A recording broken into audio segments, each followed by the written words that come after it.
Ben Affleck did not sit down with GQ to attack Jennifer Lopez. On March 25, 2025, he finally put words to what fans have been sensing for months. Their breakup wasn't one explosive scandal, but a quieter mismatch between two people living under impossible attention.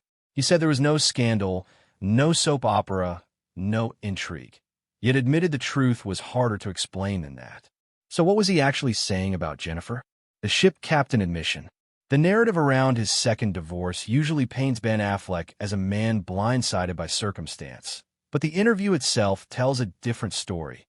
He knew exactly what he was getting into from day one.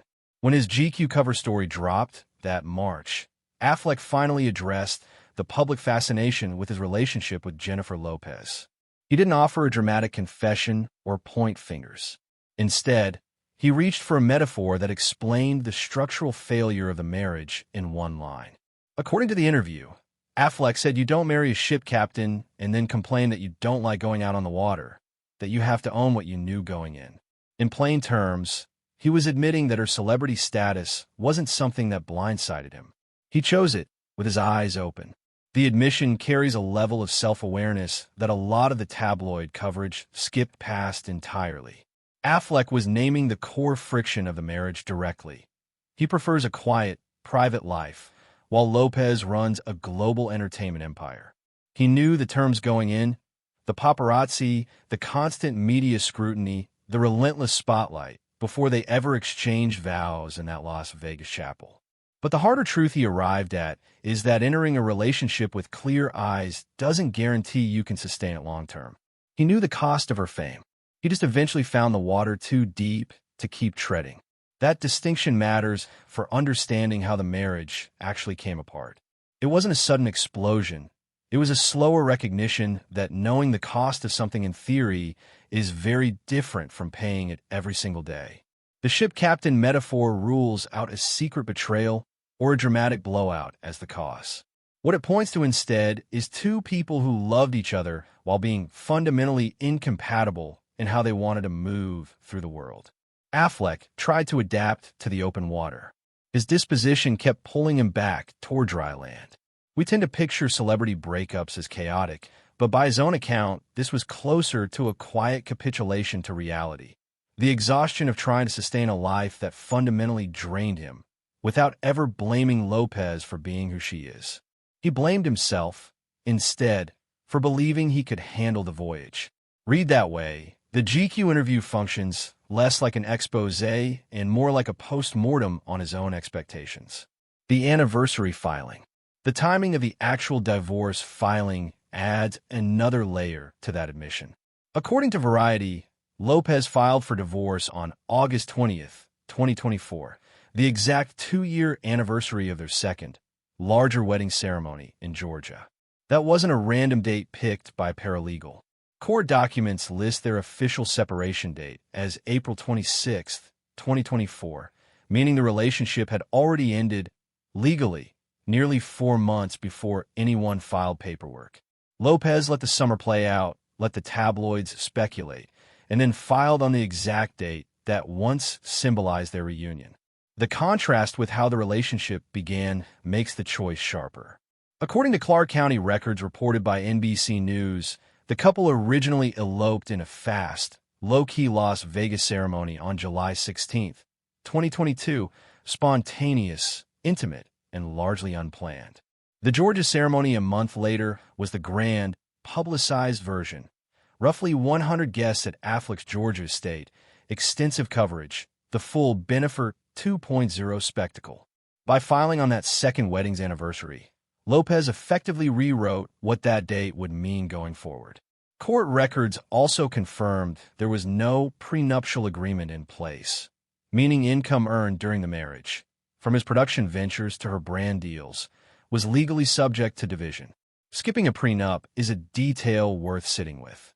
It suggests that whatever doubts either of them carried privately, they went into the marriage without the kind of financial guardrails most high-net-worth couples build in. That, more than anything, signals how fully both of them were trying to believe in the reunion when it started. It's also worth remembering the full arc that made this second marriage so scrutinized in the first place. Affleck and Lopez first dated in the early 2000s, meeting on the set of the 2003 film Geely, and got engaged in November 2002 with a pink diamond ring that became tabloid fixture in its own right. They called off the wedding just days before the ceremony in September 2003, citing the overwhelming media circus surrounding them. Paparazzi had reportedly staked out the wedding venue, forcing a postponement that ultimately became permanent. They went their separate ways not long after, married other people. Affleck to Jennifer Garner in 2005, with whom he shares 3 children, and Lopez to Mark Anthony in 2004, with whom she shares twins, and didn't reconnect romantically until 2021, nearly 2 decades after their first breakup, following both of their respective divorces. That history is part of why the second divorce landed so heavily in the culture. It wasn't just the end of a marriage. It was the second ending of a story the public had already watched fall apart once before, under strikingly similar circumstances involving the same overwhelming press attention. When the world exploded. Ben's ship captain admission explains his side, but he wasn't the first of the two to speak publicly about the collapse. Months earlier, in an October 2024 profile in Interview magazine, Lopez gave a considerably rawer account. Speaking with comedian Nikki Glazer, she said her whole world exploded that summer and called it probably the hardest period of her life. It read less like a controlled press statement and more like an unfiltered account of what the sudden end of the marriage had done to her sense of stability. That interview gives necessary context for the ship captain line Affleck would use 5 months later. While he eventually framed the split as a calm realization about incompatible lifestyles, Lopez was the one absorbing the immediate impact in real time, under constant media analysis. She described the collapse, pushing her into a period of intense self-reflection, telling Glazer she'd come to realize she didn't need someone else to be happy, and that she wasn't looking for anybody, a fairly clear signal that she was stepping back from dating altogether in the aftermath. Around the same period, she also released the Amazon documentary and companion album, This Is Me, Now, a project widely read by critics as a direct, if heavily stylized, response to the reunion and its unraveling. The gap between their 2 public reckonings is notable. Lopez processed the emotional wreckage first, in the open, months before Affleck said anything on the record. By the time he sat down for GQ, she'd already absorbed the public embarrassment and, by her own account, come out the other side with a renewed sense of independence. It reframes the entire timeline. Not a bitter, simultaneous public fight, but 2 people processing the same failure at very different speeds. Her account centered on survival and rebuilding identity. His centered on recognizing his own limits. The spectacular admission. Just 3 weeks after telling GQ he couldn't handle life with a ship captain, Affleck stood on a red carpet and called her spectacular. The moment came during the promotional run for The Accountant 2 in April 2025, his first major public appearance following the interview. According to a report from Yahoo Entertainment, Affleck moved away from the legal specifics entirely and said plainly that Jennifer Lopez is spectacular, that she's great with his kids, and that they maintain a good relationship. It wasn't a contradiction of what he'd said weeks earlier. It filled in the rest of the picture. The distinction he drew matters. He wasn't retracting anything about the incompatibility that ended the marriage, and he wasn't pretending he'd misjudged her character. He was separating the person from the persona, admitting he loved Lopez while acknowledging he couldn't sustain life inside the scale of attention that surrounds her. All 5 of their combined children were present at that premiere, a visible signal that whatever had ended between the 2 adults, the blended family structure they'd built had survived it intact. That kind of public restraint is relatively rare in high-profile splits. By praising her directly rather than staying silent or vague, Affleck effectively took away the ammunition tabloids typically rely on in these situations. There was no ambiguity to fill in, no unresolved tension to speculate about. It read as a deliberate choice to protect the co-parenting relationship over feeding a longer news cycle. The final exit. The GQ interview wasn't just a one-off conversation. By most accounts, it functioned as an intentional closing statement. A source who spoke to people, later reported by Ola, described the interview as designed to clear the air one final time, with the understanding that Affleck considered the subject closed going forward. That's consistent with the overall shape of the timeline. Affleck acknowledged the structural mismatch that ended the marriage.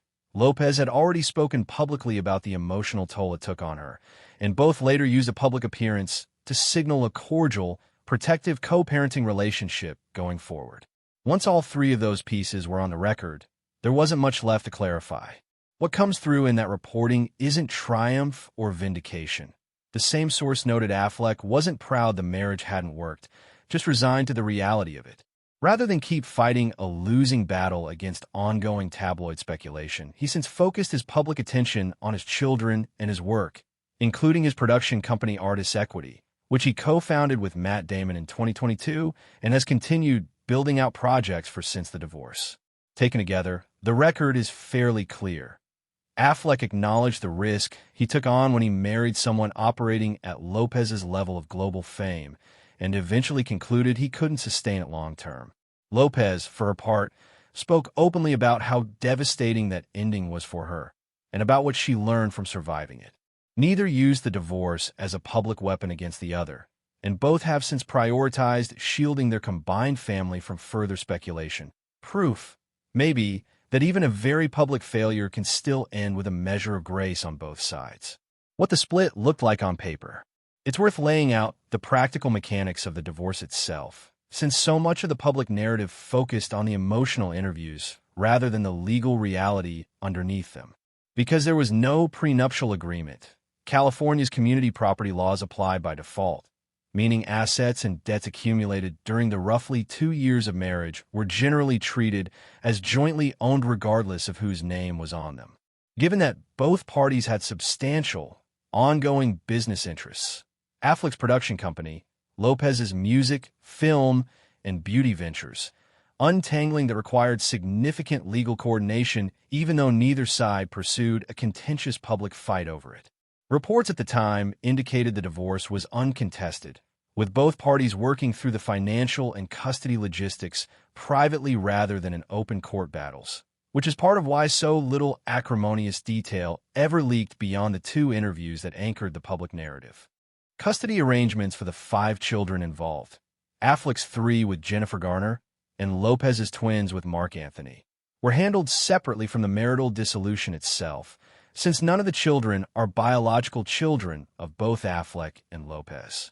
That distinction is part of why their post-divorce co-parenting dynamic looked less like a legal negotiation and more like an informal blended family arrangement that both sides chose to maintain voluntarily, which lines up with the warmth Affleck expressed at the Accountant 2 premiere. Life after the split.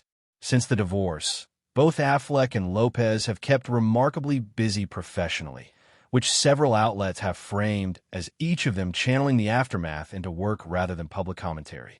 Affleck's Artists Equity, the production company he co-founded with longtime friend and collaborator Matt Damon, has continued to expand its slate, with the two positioning the company as an alternative model for how major stars can retain more creative and financial control over the projects they headline.